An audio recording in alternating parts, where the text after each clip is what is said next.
ゾルディック家で思い出した。今日ゾルディック家の話題あるよ。なんか最近ね、ト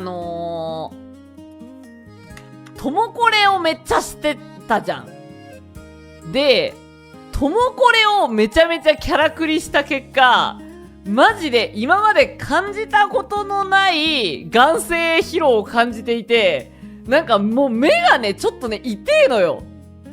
なんかマジ今までそんなことなかったんだけど、本当になんか眼球と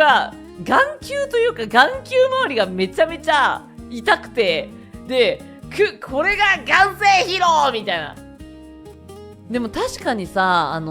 今週ねんねちできたってあげたけど、あれもさ、気がついたらさ、4時間ぐらいキャラクリしててさ、でさ、どうしようみたいな。で、本当に、困ってたの。目がパシパシするし。どうしようと思ってた時に、友達が、なんか針が結構いいよみたいな。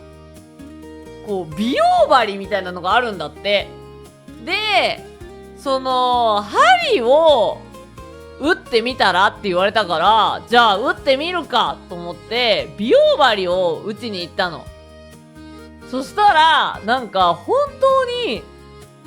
こんなに針打っちゃうんですかっていうぐらい、顔中に針を打たれて、で、結構怖かったんだよね、みたいな。でも、針を抜くと、本当に眼性疲労が良くなってて、すごく顔もなんかシュッとして、なんか超良かったんだよ、怖かったんだけどさ、みたいな話をしたら、なんかおかゆが、イルミじゃんって言って、イルミって思って、で、何イルミってみたいな感じになって、スバルの中でイルミって言ったら、もう、あれなの、ショッピングモールというか、ショッピングするところなんだけど、それで、イルミって何と思って検索したの。そしたら、ガチでイルミだったの。なんかイルミって何って思ってる人のために言うと、なんか顔にいっぱいなんか針みたいなのが刺さってて、でなんかそれを抜くとピューってなんかね違う人になるらしいんだけど、それがキルアのなんか兄ちゃんらしいみたいな。でキルアの兄ちゃん針治療してるじゃんみたいな感じになって、でなんかマジでびっくりしたのが、そのイルミの針の打ち方がマジでスバルの打たれた針に似てんだよ。待ってみたいな。スバルもここに針打たれたよみたいな。いやだからあれ針治療やんみたいになって、でスバルってイルミだったんだみたい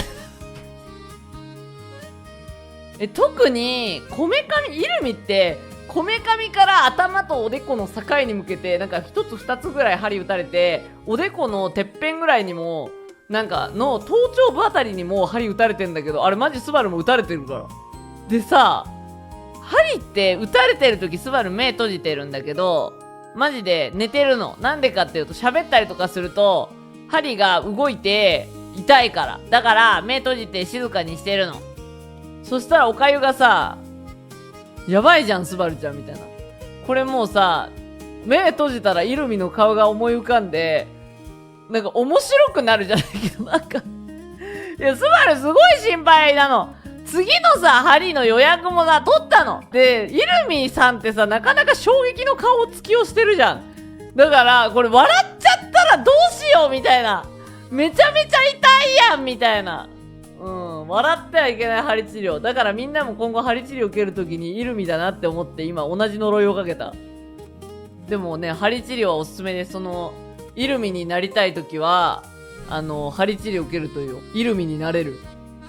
本当に信じられないぐらい針打たれる。でしかもさ、びっくりしたのがさ、なんか電流流されんだよ。怖くね？顔に電流流されるんだけどさ、キルアじゃ、キルアって電撃キャラなの？ちょっとマジかよ。それでなんかまあ、結構心地いいぐらいなんよ。で心地いいなと思ってたんだけど、マジでなんか針治療してくれるスタッフさんが終わり際にこれ本当に慣れてきたらもうちょっと本当になんか言い方怖いかもしれないですけど、ちょっと顔が引きつるくらいの電流流した方が効くんで、徐々に慣れていきましょうって言うとめっちゃ怖いんだよね。慣れたくねえって。電撃増量やばくない？怖いんだけど。イルミになっちゃうか、もう。どうしよう、イルミになっちゃうか、もうスバル。てか、イルミなんですけど。でも本当にね、顔がね、シュッとしてね、まあどっちかっていうとスバルは眼性疲労困ったって感じなんだけど、結構良くなった。目がこうシャキッとしてさ、なんかさ、すっきりした。うん、だからみんなぜひ、イルミに憧れてる方、美容針を受けてみてください。トアの話なんだけどさ、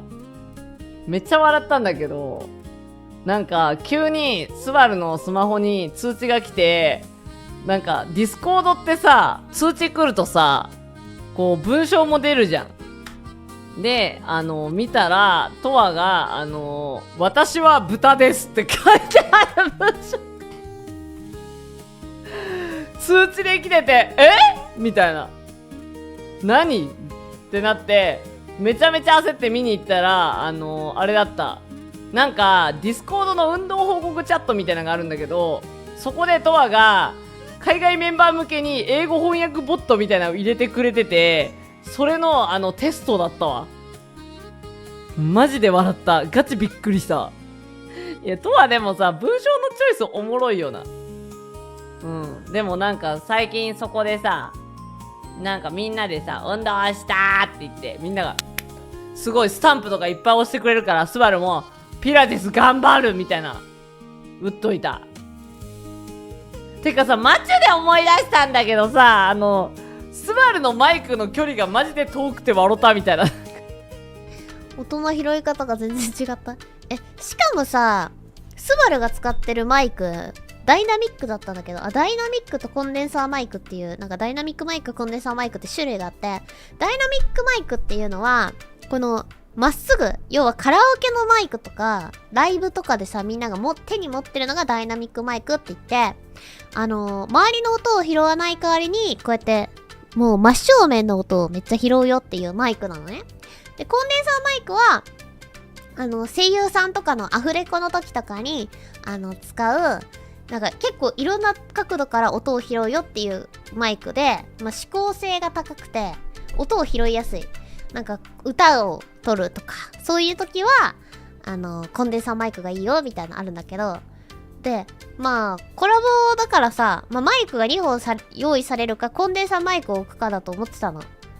したらダイナミックマイクがそもそも結構な距離に置いてあってと思って本当にね45センチくらいの距離、自分の口からその置き方をする人はいないよと思いまして祭りは本当にマイクこれ10センチくらいに置いてんのよ。10センチ、まあ遠くても15センチくらいの距離にもう置いてるんですよ。ダイナミックだから。それを同じマイク使ってたんだけど、スバルは45センチ先にあるから遠と思って、遠すぎてめちゃめちゃ声張ったの。めちゃめちゃ頑張った。いや、理由があって、これ何かっていうと、スバル、マイクが1本しかないの。小屋で。で、マチュが、そのスバルの小屋で来てくれてたんだけど、マイクの距離をめちゃめちゃ離すの。なんでかっていうと、離してマイクの感度を上げて、で、かつ、スバルのマイクって全方向の音拾うじゃなくて、一方向だけなんだと思うんだよね。その方向をゲストの方に向けることによって、そう、スバルの音もちょっと軽減されてガチでバランスちょうどいいみたいな。まあ結果的にそのマイクしか持ってないから、どうやってバランス調整するかっていうと、まあマイク自体をかなり遠ざけることによってスバルの音を軽減するというパワータイプでしてて、物理音量調整してるんだよね。で、結構これみんなしてるんかなと思ったらスバルだけらしい。マジでびっくりした。マジかよ。今結構マイク付近で喋ってんの。まあ、いわゆるさ、手をさ、この、親指と小指だけ立てて、で、この距離分離して喋ると、ちょうどいいよね、みたいな距離があるんだけど、この、近い距離で喋ってちょうどいいじゃん。でも、小屋の時は、この辺まで下げてる。まあでもあんま変わんねえんだけど、変わんねえ。でもちょっとちっちゃくなるよね、やっぱり。そう、これだけ下げて、で、マイクをこう向けて、これぐらい喋ってる。そういでしょ。で、これで、感度を上げるんだよ、マイクの。すると、なんかちょうどよくなるという。これ、裏技テクニック。ただいま。まあでもあんまりしない方がいい。スバルがこれパワープレイでやってるだけだから。本当はなんかそういうコラボ用のマイクを買ってってするのがいいんだけど、なんかね、今のね、機材だと、スバルの手に負えなくて、こういうことになりました。そうな